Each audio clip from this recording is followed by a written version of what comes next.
Hi, riding home with me again. It is November the 2nd, and I realize that we set the clocks back yesterday, and of course the days are getting shorter as well, and so I'm going to be riding home in the dark most of the time here in a few more days, and so I don't know how this recording is going to work. I mean, I guess I can always do it in the morning. But anyway, okay, so I'm going to continue with my series of Papaw Doug Vietnam stories. That, as again, I have to say this disclaimer that these are the best I can remember them. I mean, they didn't happen to me. They're not my stories. I'm just telling his stories as he told them to me, or as I remember him telling them to me. So, one of the stories that he told had to do with yet another dangerous situation. You know, war is a dangerous business.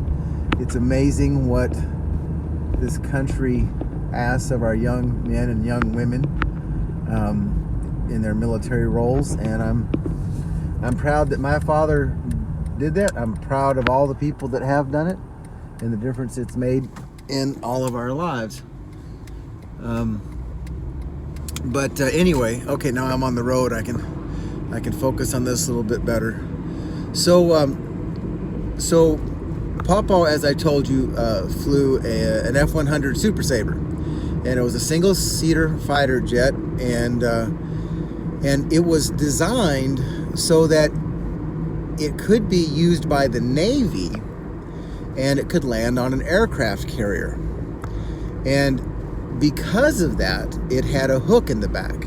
And again, for Gussie and Verona, you may need to see an example of this, but if you go and look up, say on YouTube, plane landing on an aircraft carrier, you'll see that when they come, because it's a very short runway and they're moving very fast, and so when they land, they have this hook on the back of their plane that then grabs this big, strong cable that helps them stop, so they don't just keep rolling right past going back out onto the ocean. So, but anyway, so the reason that's important is that Papaw took off one morning with another guy in the same, in a different airplane, but the same kind of airplane.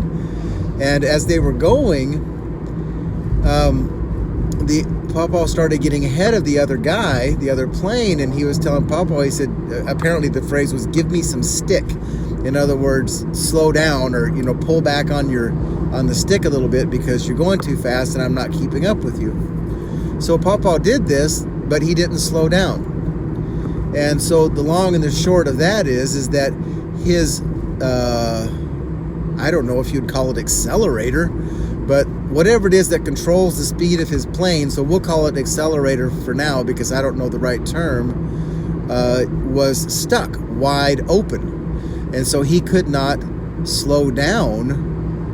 And as you might imagine, in order to land, you generally have to slow down. So he called into the air traffic control people, and they told him to turn around and come back. And on the way back, they brought in a more senior and experienced pilot, I guess, and he was talking to Papaw on the radio, trying to give him instructions. So they went through these various things that he could try, and to try and be able to slow this down. The problem with a jet is that they don't glide very well. I mean, that they're basically meant to be sort of like missiles going through the sky, and they need a lot of power to keep them in the air. So finally, when they realized that Papaw's was not going to be able to fix the issue with his accelerator, or again, whatever it's called, that he was going to have to land basically with no power. And he was going to have to glide, but again, jet aircraft don't glide very well.